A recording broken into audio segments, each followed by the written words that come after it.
Приезжаем в Сутаморе. Здесь есть автобусная станция очень большая. Здесь есть железнодорожная станция, с которой можно уехать в Белград. Здесь очень много кафе, гостиниц, апартов. Этот городочек курортный находится между Паром и Будвой. И считается довольно-таки, как сказать, бюджетным по стоимости отдыха. В общем, мы прошли очень быстрый чек-ин. Оказалось, что, собственно, пляжа у отеля нет, хотя в отзывах было написано, что у них есть какой-то кусочек. Вот, 312, открывай. Отель 5-звездочный, вокруг него сплошная стройка в центре города. Наверное, прикладывать надо. Вот. Посмотрим. Сказали вид на море. Хотя за вид на море надо доплачивать, но вроде как нам дали вид на море for free. Итак, смотрим, что же входит в стоимость номера за 250 евро в сутки. И начинаем мы с главной комнаты. Здесь стоит большая двуспальная кровать, правда, между... матрас, кстати, один. Просто я смотрю, что это как будто две сдвинутые кровати, но не два отдельных матраса, а один матрас. Это уже, в принципе, год. Две прикроватные тумбочки, две лампочки. Есть кресло вот с такой лампой. Есть письменный рабочий стол, также с лампой и с зеркалом. Есть большой телевизор, и я думаю, что он цифровой. Андрей, ты уже побежал в туалет? Подожди, пожалуйста, меня. А то я не успею сейчас сделать обзор. Ты опередишь меня. А мне нужно, чтобы все было красивенько. Приветственные сладости и карточка с моим именем Dear Miss Лилия. Это очень-очень приятно. Вот такое вот приветствие от отеля. Классно. Бутылочка воды. Тоже приятно.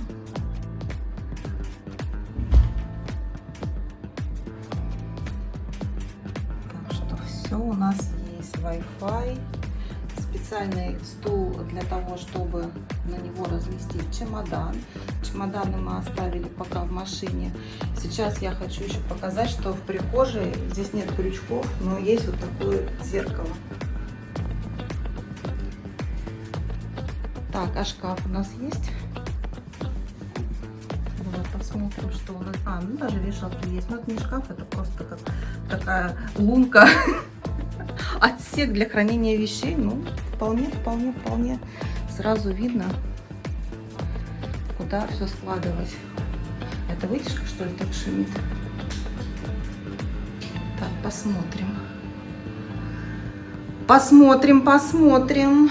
Ну, хорошая большая душевая кабина, хороший современный унитаз. Как он называется? Инсталляция? Андрей, инсталляция называется. У меня, конечно, инсталляция ассоциируется с другим словом, но вот такая вот современная раковина. Есть принадлежности, различные принадлежности для того, чтобы почистить зубы, для того, чтобы побриться, по 2 набора. Есть салфетки, можно было в магазине такую пачку не покупать, здесь все дают, в отличие от предыдущего отельчика. Здесь есть у нас лосьон для тела, мыло. В общем, здесь есть все то, что мы покупали в магазине для размещения в предыдущем отеле.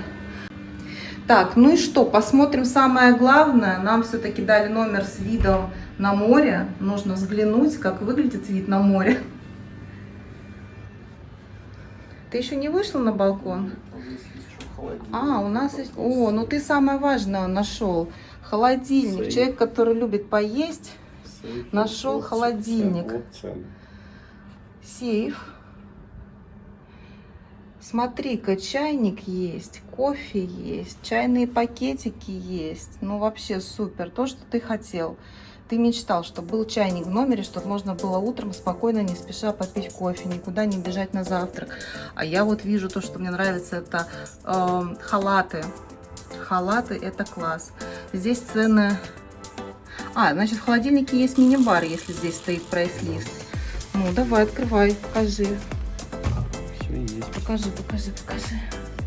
Вау, все холодненькое, все готовенькое. Слушай, сколько там много маленьких поклажек. Ну, я за то, чтобы всегда такие вещи в номере были. Неважно, будете пользоваться, не будете. Бывает, в 2 часа ночи проснулся, не хочется никуда и бежать, а хочется 100 грамм виски. Знаете, раз в 100 лет. Вот именно сейчас. А тут у тебя раз и мини-бар. Да, действительно вид на море. Я вижу море отсюда. Ура, ура, ура. Так, здесь есть балкон. Ура, ура, ура, ура, ура, ура. Ура, ура, ура, ура, ура. Спасибо администрации отеля, что нас заселили в номер повышенной комфортности. Просто за такой номер нужно было доплачивать 30 евро в сутки. О боже, как здорово. Не на дороге, не рядом со стройкой, даже не верится. За что нам такая награда? За наше терпение в Ульцуне? За отсутствие лежаков на море. А, за отсутствие компенсация за отсутствие лежаков на море, за отсутствие своего кусочка на пляже. Сейчас, давай посмотрю, покажу. Так. А, слушай, а там красивый, кстати, бассейн. Ну, в общем, пользование бассейном бесплатно. Полотенца выдаются по отдельным карточкам. Если мы карточки теряем, мы должны будем при чекауте компенсировать их потерю. Вот. И нам сказали, что вот только вот места у бассейна у нас есть. На пляже своих мест у отеля нет. Это очень приятно. Будем мы здесь жить 1 неделю. Мне еще очень нравится вот этот светильник модный. Это прикольно. Давай проверим, это телевизор Smart TV или обычный. Samsung это уже хорошо, ты знаешь. Samsung это уже здорово. А, ну значит Smart TV должно быть, да. Супер. Супер. Это я все мечтаю, что было. А, ну все, супер. Я сделала такой очень короткий обзор. Ну, просто чтобы показать вам, что из себя представляет номер в центре Будвы за 250 евро в сутки. То есть, ну, это номер, по сути, в котором есть абсолютно все. Это можно, знаешь, зависнуть в номере под кондиционером и никуда не выходить, никуда не ездить. Я хочу здесь остаться жить в этом прекрасном номере. Андрей, куда мы будем ходить? Здесь бар надо какой-нибудь найти нам. Нет, здесь очень много. Вот там слева, справа, там наверху, под землей здесь очень много баров. Это ты где нашел? Вот, ящички.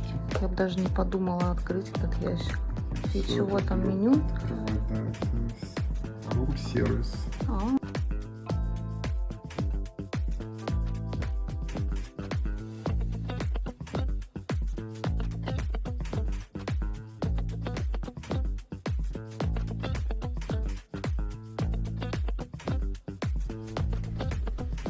Андрюш, ну что изменилось, пока ты сидел на балконе? У нас открылся бутик.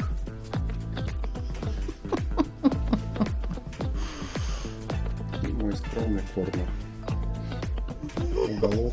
Уголок на чемодане. Уголок туриста. Уголок туриста. Бутик. Мини-корнер мужа и мой бутик. А я заметила, что у нас появилась парковка. Да, это Для педалей. обувница. У нас еще и обувной магазин, да? У меня к тебе вопрос, пока я разбираюсь на засыпку. Я тут достала одну штучку. Просто как ты думаешь, нужна она нам здесь, в этом элитном номере, в этом элитном отеле или нет? Вот мы привезли с собой Раптор. Потому что ульцинский Раптор, потому что там куча мух, комаров и всякой другой живности.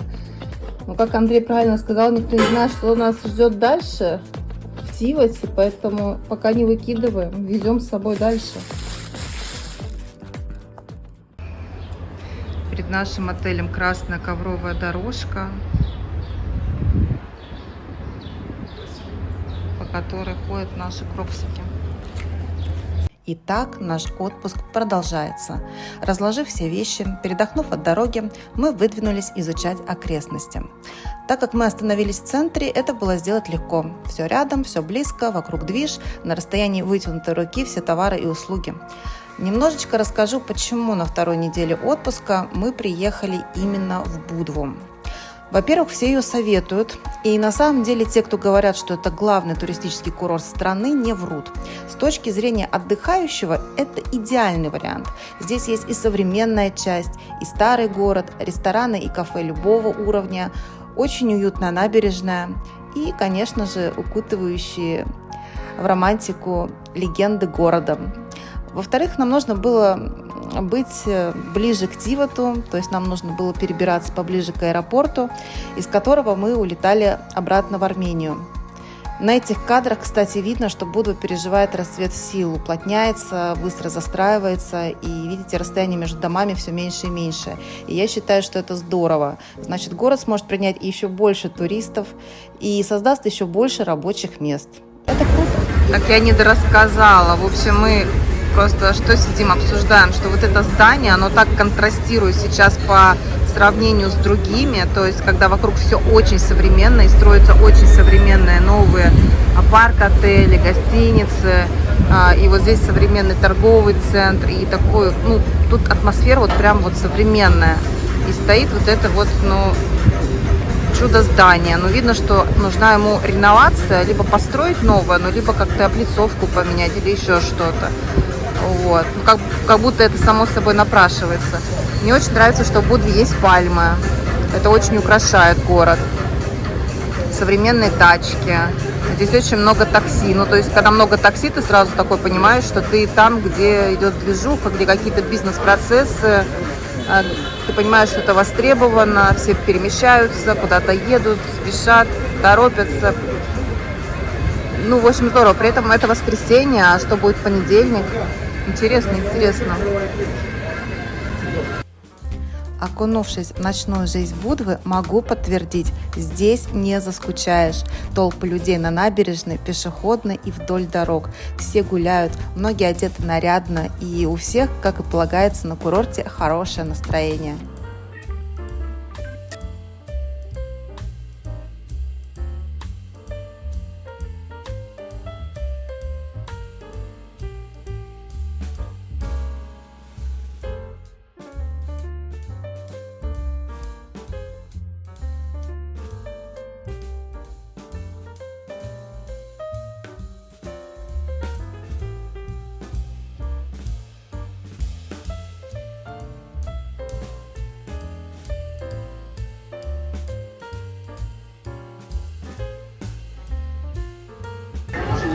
Вот он наш ресторан, хотела сказать, отель с башенкой здесь на променаде. И мы сейчас через ресторан просто плавно нырнем к себе внутрь. Андрей смотрит цены.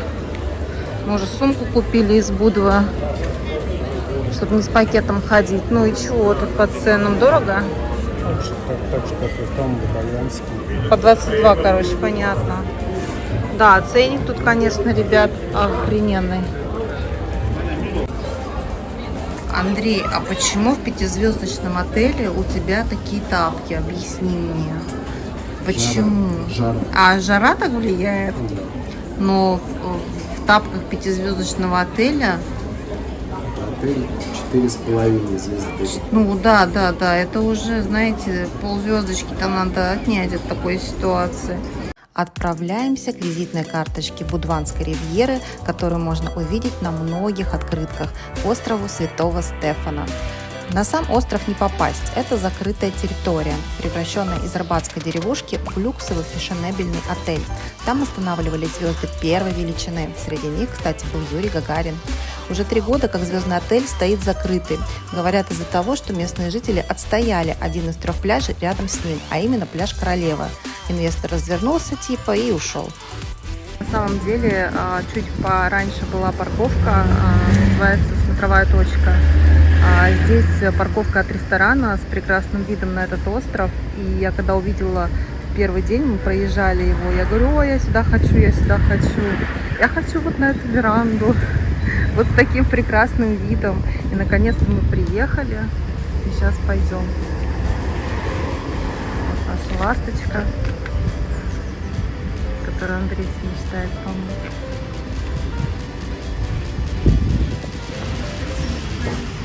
Вот парковка, на которой мы припарковались. Можно было просто припарковаться, сфоткаться и поехать дальше в Петровац. Но мы решили чуть-чуть зайти, передохнуть в ресторан от отеля. Цены здесь высокие. Если маленькая бутылочка вина обычно 4,50 стоит, 4, ну 5. Самое дорогое, наверное, что мы видели, то здесь она стоит 8 евро. Такой вот здесь ресторан. Красота непередаваемая. Очень красиво, очень красиво. Такая вот веранда здесь. Кстати, все столики на 4, которые находятся прям с обзором на остров, зарезервированы. На них стоят таблички «Резерв». Есть вот такая вот подзорная труба. Сколько стоит, интересно, чтобы позаглядывать на остров, дома на острове.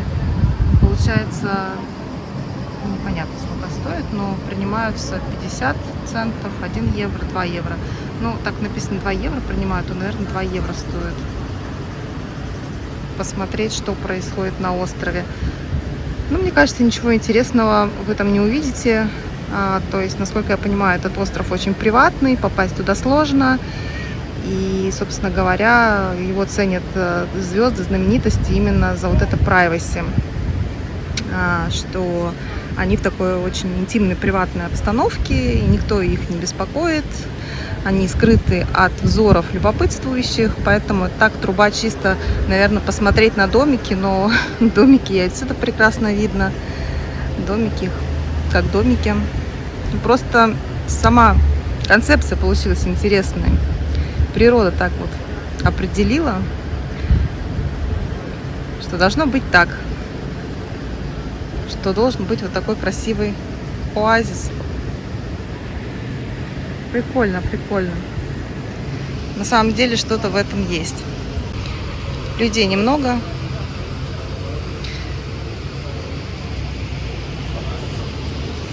Ну, в основном, конечно, заезжают туристы, которым хочется полюбоваться на остров. Такие, как мы.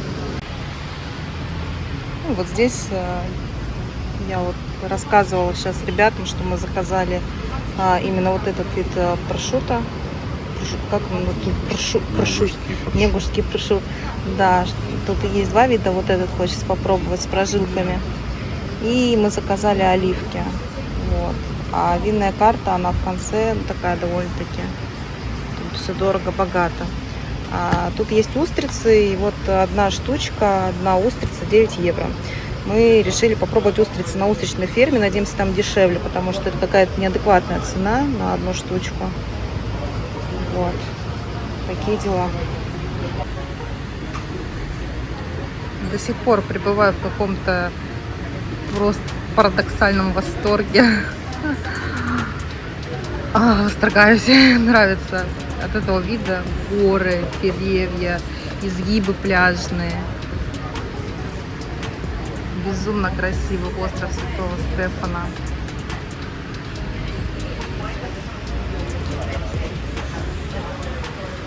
Безумно красивый столик. Взяли оливки, вот это прошутто, и наелись. Нам хлеб еще принесли, целую корзинку. И все, мы просто напитонились. Хорошо, что мы не стали брать никаких основных блюд, поэтому в Петровац просто, наверное, в барчик зайдем по напитку и чуть-чуть погуляем по набережной, пофоткаем, поедем в Будву отдыхать.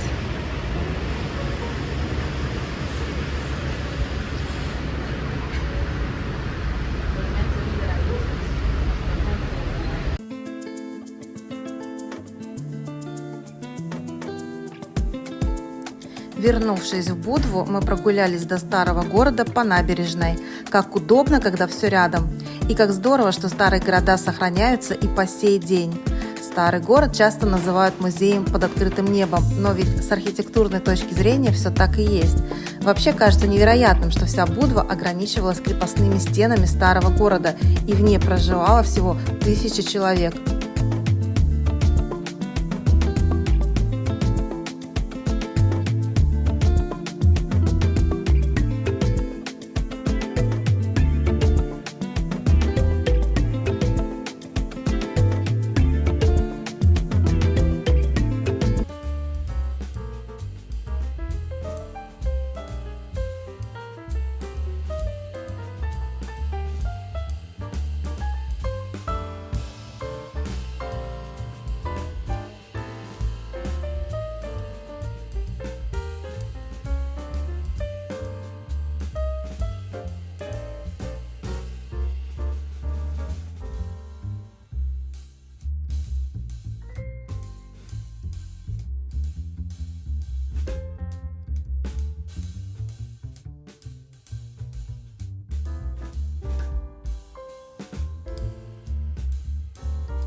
Поговорим сейчас о пляжах Будвы. Их много, места всем хватает. Цепь пляжей простирается по всему побережью, поэтому здесь можно найти себе место по душе, будь то дикий пляж в Тихой гавани или обустроенный удобствами.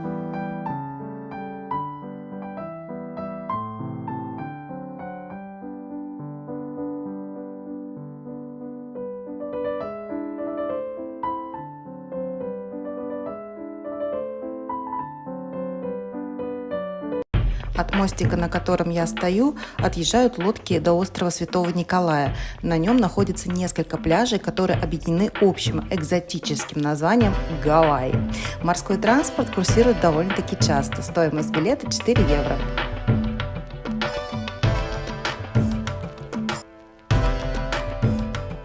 Ну а первый пляж, с которым лично мы познакомились в Будве, это был пляж Плоча. Наверное, таких пляжей я не видела в принципе нигде. Берег спускается к морю бетонными каскадами. Оказалось, что на самом деле это скалистый мыс. Его арендовала семья предпринимателей и превратила вот в такое райское местечко со всей инфраструктурой. На Плоче есть 4 бассейна, 2 из которых детских, лежаки, туалеты, душ и платный, и бесплатный, парковка. Парковка, кстати, бесплатная. Заход в море по лестницам сразу глубоко, но справедливости ради есть и кусочки захода в море с галечного берега. Но опять же, заход весьма резкий, раз, и вы по плечи в воде. Больше всего мне понравился бассейн а-ля бар со столиками в воде и дискотекой. Там также проводят пенные вечеринки. Если вы берете коктейль, то лежак бесплатно. Ну, а если нет, то 20 евро за 2 лежака и зонтик. Надеюсь, я все правильно поняла. Но коктейли там дорогие. Андрей сказал от 10 евро и выше. Поэтому схема весьма понятная. Ну, а тебе как? Ну, вкусная же, скажи, пицца.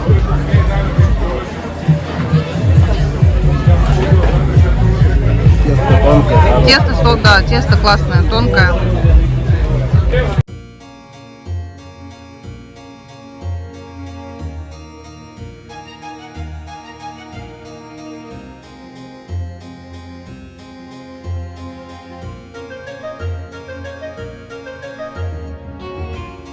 Холодное море. Холодное? Здесь прям такое, оно бодрящее.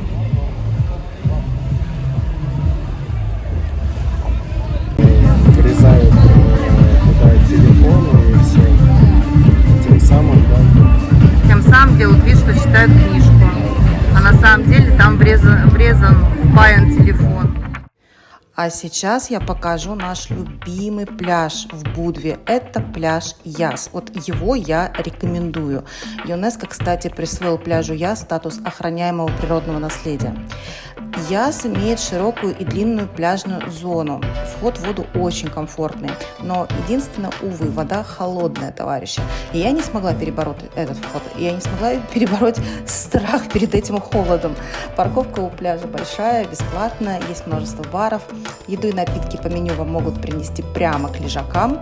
Официанты ходят постоянно. Честно, это очень удобно. Из еды пробовали пиццу в кафе и горячую кукурузу на пляже. И то мне очень понравилось. Очень сочная. Кукурузу даже. Какая-то волшебная, не застревает в губах. Только падает туда. 2,50 дороговато, наверное. Извините, это Европа. Там популярный курорт Будва. Пляж с голубым флагом Яс. Но кукуруза вкусная, я жалею, что мы 2 не взяли. Ну, я себе 2 не взяла. Потому что она сейчас быстро, как семечки, уйдет за 1 минуту.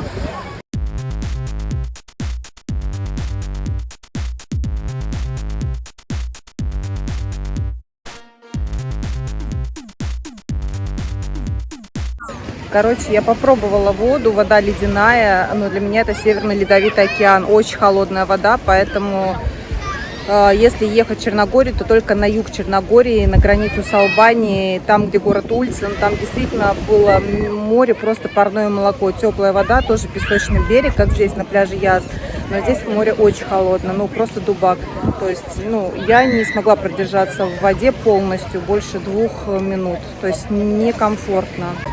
Не знаю, как там в Петроваце, в Перосте и в других населенных пунктах. Может быть, у меня какая-то сложная температурная настройка, саморегулирование какое-то не такое, но, блин, она для меня очень холодная. А в Ольцине море было намного приятнее. Как тебе там было? Очень хорошо. Ну, там же ледяная вода. Нет, там вот такая. Ты сейчас опровергаешь все мои истории. Вот такая. Но она холодная. Ты потом, когда поплаваешь, это прям...